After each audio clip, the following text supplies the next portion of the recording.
आपको नीचा दिखाने के लिए, मजलिस को नाकामयाब करने के लिए तमाम सियासी पार्टी एक मंच पर आ चुके हैं। सभी ने अंदरूनी एक फैसला कर लिया है कि आगे की सियासत, हमारी दुकानें बंद हो जाएगी। अगर असदुद्दीन अवैसी साहब यहां पर अपना डेरा जमाएंगे तो हमारे लिए बड़ा मुश्किल हो जाएगा।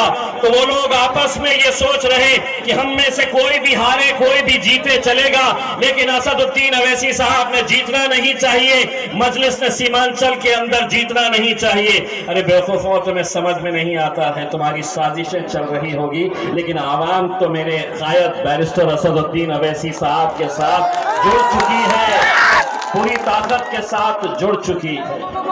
आज हमें इस बात का अंदाजा तो हो रहा है कि आज अल्हम्दुलिल्लाह जिस पार्टी के बारे में ये कहा जाता था, बैरिस्टर असदुद्दीन अवैसी साहब को देखकर लोग ताने कसते थे, मजाक उड़ाते थे और ये कहते थे कि ये अकेला इकलौता एक मेंबर ऑफ पार्लियामेंट है, एक ही सांसद है और जिंदगी भर एक ही रहेगा।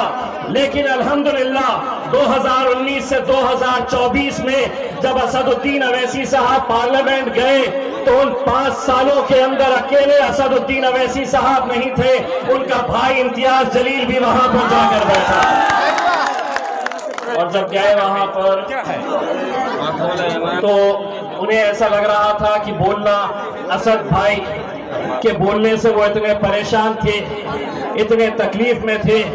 और जब हमने बोलना शुरू करा तो उन्हें इतनी ज्यादा तकलीफ हुई, बोले ये तो बोलते ही थे, दूसरा भी आया है तो बहुत ज्यादा बोल रहा है।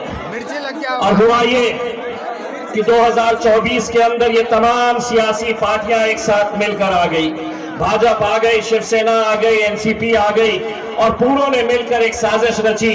कांग्रेस भी उसके साथ शामिल हो गई और उन्होंने इस साजिश के जरिए मुझे हरा दिए। लेकिन हराने के बावजूद भी मैं एक बात कहना चाहता हूं, अगर आप ये समझ रहे हैं कि हमने एक इलेक्शन हारा है